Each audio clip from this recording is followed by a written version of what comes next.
Before our ancestors knew where they were going, they just knew they had to move. Not towards a place, but towards the chance to be free. With every step, they carried the same question.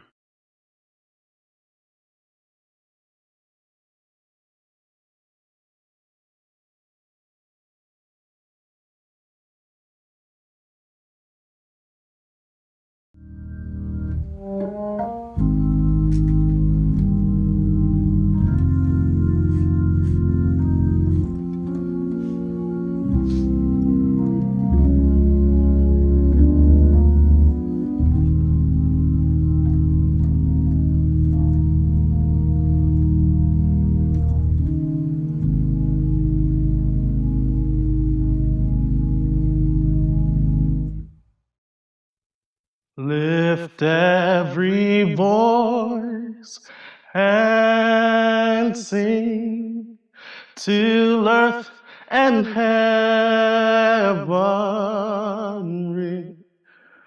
ring with the harmony of liberty. Let our rejoicing rise high as the listening sky. Let it resound loud as a rolling sea.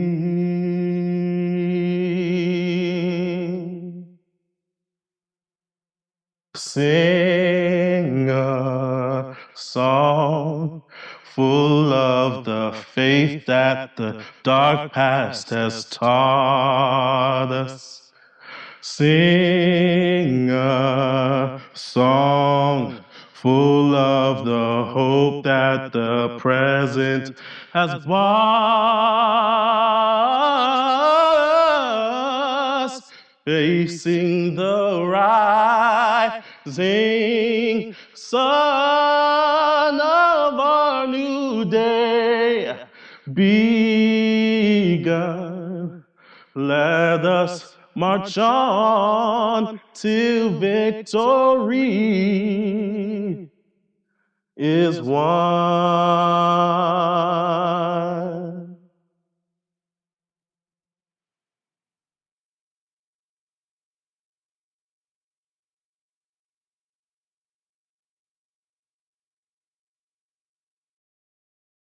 Cities don't grow upward. They grow through the people who move through them.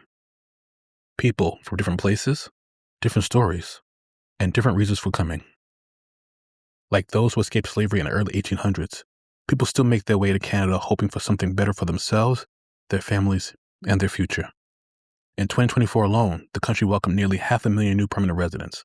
For many, then and now, heading towards the Great White North is more than just a change of scenery. It's a matter of survival. On July 3rd, 1831, as the United States prepared to celebrate its freedom, Thornton and Lucie Blackburn chose to claim their own. Carrying forged papers, the couple escaped by steamboat out of Louisville, up the river to Cincinnati, then by stagecoach until they reached Detroit. For nearly 2 years, they believed they were safe. Crossing into Upper Canada wasn't part of the plan. Not until Thornton was captured and nearly sent back into slavery. Black communities in Detroit stood up. Crowds gathered, voices filled the street. That night, a small group of people crossed the river into Canada. Their former owners tried to have Thornton extradited. But Canadian authorities refused to send him into slavery. That refusal became more than a moment. It became a precedent, a signal to others still moving through the night that there was a place where bondage could not be enforced by law. The Blackburns didn't just live here. They helped shape the city of Toronto. They built homes for themselves and the enslaved family they rescued. They built churches, community, and industry, starting the city's first cab company. They opened doors for others who came after, making this city part of the Underground Railroad.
For people who followed the North Star, the journey wasn't just measured in miles, it was measured in risk. And no one understood their risk more clearly than Minty Ross, the woman the world would come to know as Harriet Tubman. After escaping slavery in 1849 and leading others towards freedom, Harriet Minty Ross Tubman made St. Catharines her home, arriving in late 1851 and staying till around 1862. During that decade, she worked alongside Black families and abolitionists, helping new arrivals settle after their long journeys. St. Catharines became one of the most important Canadian hubs for freedom seekers. From here, Tubman continued her work, returning to the United States again and again to guide others north. She attended and supported Salem Chapel and other local institutions that welcomed those arriving from the South.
For generations, people have continued to make this journey north, not necessarily fleeing the same dangers, but still searching for where they might belong.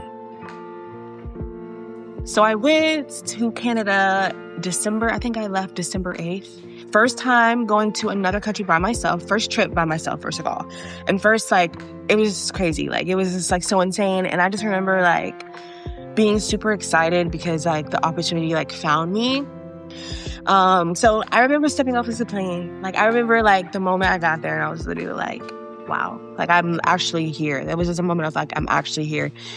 I have a journal. I'm a journaler. I'm a writer, so I always write. So I was just writing about how grateful I was and about the opportunity and, just, hoping that the opportunity would, allow me to be my best authentic self. Whatever that meant that weekend, that is exactly what I wrote down and I prayed for. And Canada is beautiful. I always say that Canada is someplace that I could see myself living in the future. If it's not New York, it will be Canada. Either or. But it was such a good experience because what I loved the most about being in Canada was the fact of the diversity and everybody's different. Everybody is different. There's so many nationalities, so many diverse cultures living in one melting pot, and it's not separate. It's all it's inclusive, and it's on surface inclusive. Nobody's hiding behind oh, I don't like this type of group of people. No, it's you can tell by the energy that this is the melting pot. This is the true melting pot. This is where we thrive. And being able to, in that season of me discovering my creativity and trying to figure out what it was to me, I think this opportunity was the best thing for me because it opened doors, and it really, I feel every step, every connection, every opportunity is a step to your pathway. And it was a step for me to step up. I think that is what the opportunity presented to me. It presented to me another step into my creative vision. It presented to me another step into my creative direction of who I'm going to be and what legacy I'm going to carry in the future. So I just think it was that Canada experience was so, it was a highlight of my life. It was one of the true highlights of my life because I feel from that point on, it just skyrocketed. It just kind of clicked for me, and I just kind of knew, and I just kind of operated in a sense of oh, I'm gifted at this. I'm talented at this. Exploration is a big part of your growth development. It's a big part of your artistry. It's a big part of who you want to become in the community within the arts. So I just want to say thank you to Melanin Mosaic. Thank you to this organization because it has truly and genuinely been a process. It's a part of my process. It's a little piece of my process of where I'm going. So just do something that you've never done before, because it will lead to greatness.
We didn't make this journey alone. We walked it on paths other people cleared before us. Every step we take is connected to someone who took one first. We carry that with us, wherever we go next.